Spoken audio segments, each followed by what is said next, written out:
Hello IGNOU students, I hope आप सब बढ़िया होंगे और अपने एग्जाम की प्रिपरेशन बेहतर ढंग से कर रहे होंगे। इसी क्रम में आज के इस वीडियो में हम आपके लिए लेकर आए हैं MHD 10 का सैंपल क्वेश्चन आंसर PDF।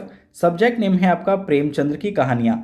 जिन स्टूडेंट्स ने MA सेकेंड ईयर में इस सब्जेक्ट कोड को सेलेक्ट किया हो तो ये वीडियो उनके लिए काफ़ी यूज़फुल हो सकता है।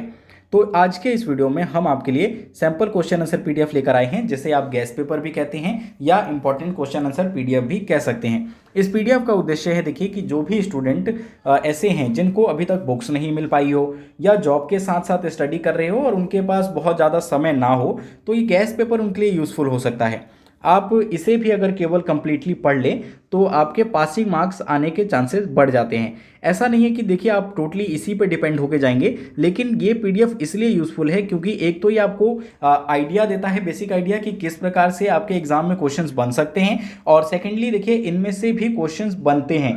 कितना % बनेगा ये कोई कंफर्म नहीं होता, लेकिन इनमें से क्वेश्चंस रिपीट होने के चांसेस बहुत ज़्यादा होते हैं। और इस PDF में हम आपके लिए 30 क्वेश्चंस विद आंसर लेकर आए हैं, जो कि 3 सेटों में दिया जाएगा।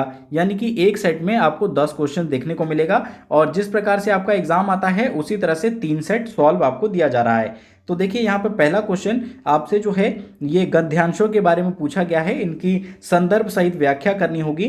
तो इस गद्यांश को देखिए, क और ख, और इनकी यहाँ पे कंप्लीट संदर्भ व्याख्या, सभी कुछ और विशेष, यहाँ पे दोनों ही क्वेश्चंस के दिए गए हैं। तो इनको आप देखते चलें। और अगर आपको ये PDF परचेज करनी हो तो दिए गए नंबर पे आप हमें WhatsApp पे मैसेज कर सकते हैं। इसके अलावा MHD सेकेंड ईयर के सभी सब्जेक्ट कोड का सैंपल पेपर अपलोड किया जा चुका है, जिसका लिंक आपको इस वीडियो के डिस्क्रिप्शन में और हमारे चैनल पे भी आप जाकर देख सकते हैं। क्वेश्चन सेकंड आपसे पूछा जा सकता है, सुजान भगत कहानी का विश्लेषण करते हुए उसका महत्व निर्धारित कीजिए। तो सुजान भगत जो एक कहानी है आपके MHD 10 सब्जेक्ट में, तो इस कहानी का महत्व निर्धारित करना है कि इसका क्या महत्व है इस कहानी का। ठीक है, तो ये क्वेश्चन नंबर सेकंड हो सकता है। अब बढ़ते हैं क्वेश्चन नंबर थर्ड की तरफ। तो क्वेश्चन नंबर थर्ड आपसे पूछा जा सकता है, दो बैलों की कथा संघर्ष बनाम मुक्ति की कथा है, तर्कपूर्ण विचार कीजिए। देखिए, एक कथा है आपके इस पुस्तक में, दो बैलों की कथा। तो ये जो कथा है ये संघर्ष बनाम मुक्ति की कथा है। ये आपको जस्टिफाई करना है, अपने तर्क देने हैं कि किस प्रकार से ये इससे संबंधित है। तो ये क्वेश्चन नंबर आपका थर्ड हो सकता है। क्वेश्चन देखिए यहाँ पे आपका नेक्स्ट क्वेश्चन हो सकता है आपका ईदगाह से संबंधित। तो ईदगाह कहानी की मूल संवेदना को स्पष्ट कीजिए। तो ईदगाह कहानी की मूल संवेदना क्या थी, इसको बताएंगे। इसमें आपने पढ़ा होगा कि ये हामिद एक बच्चा होता है और ईद के समय की ये कहानी होती है। तो कैसे ये हम इस बच्चे को कुछ पैसे मिलते हैं और ये अपने लिए सामान ना खरीद कर अपनी दादी के लिए जो है चिमटा खरीद लाता है। तो बहुत ही इंटरेस्टिंग कहानी है, इसे आप पढ़ेंगे तो आपको ये बिल्कुल अच्छे से क्लियर हो जाएगा।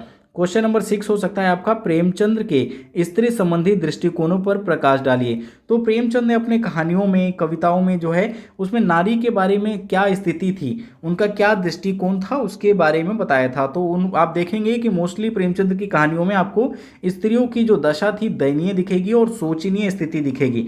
वो पिछड़ी थी काफ़ी ज़्यादा, उनको उतना अधिक स्वतंत्रताएं प्राप्त नहीं थी, तो उनकी स्थिति बहुत अच्छी नहीं थी, आर्थिक स्थिति भी बहुत खराब थी। तो यही सारा कुछ आपको इसमें लिखना होगा।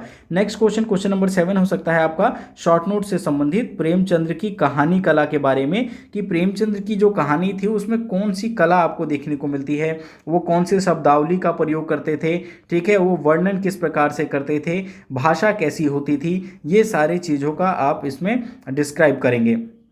अगला आपका शॉर्ट नोट पूछा जा सकता है, बूढ़ी काकी कहानी की भाषा। तो ये भी भाषा संबंधित ही है कि बूढ़ी बूढ़ी काकी जो कहानी है, तो ये कैसी भाषा का प्रयोग किया गया, क्या इसमें हमें बहुत ज़्यादा कठिन शब्दों का प्रयोग देखने को मिला या आम बोलचाल की भाषा में इस कहानी को बताने का प्रयास किया, ये सारा आप लिखेंगे। नेक्स्ट हो सकता है आपका, प्रेमचंद्र की राष्ट्रवाद विषयक दृष्टिकोण।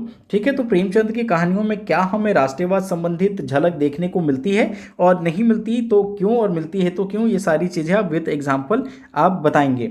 अगला हो सकता है आपका, जुलूस की संवाद योजना। जुलूस जो एक कहानी है तो उसमें जो संवाद किया जा रहा है तो उसका योजना किस प्रकार से बनाया गया, ये सारी चीज़ें आप इसमें लिखेंगे। इस प्रकार से आपका ये सेट 1 कंप्लीट होता है। अगर आपको सेट 2 और सेट 3 का भी सॉल्व पेपर चाहिए तो आप दिए गए नंबर पे व्हाट्सएप पे मैसेज करके इस पीडीएफ को परचेज कर सकते हैं। इस वीडियो में इतना ही। हमारे चैनल को सब्सक्राइब करना और इस वीडियो को लाइक करना मत भूलिएगा। Thanks for watching.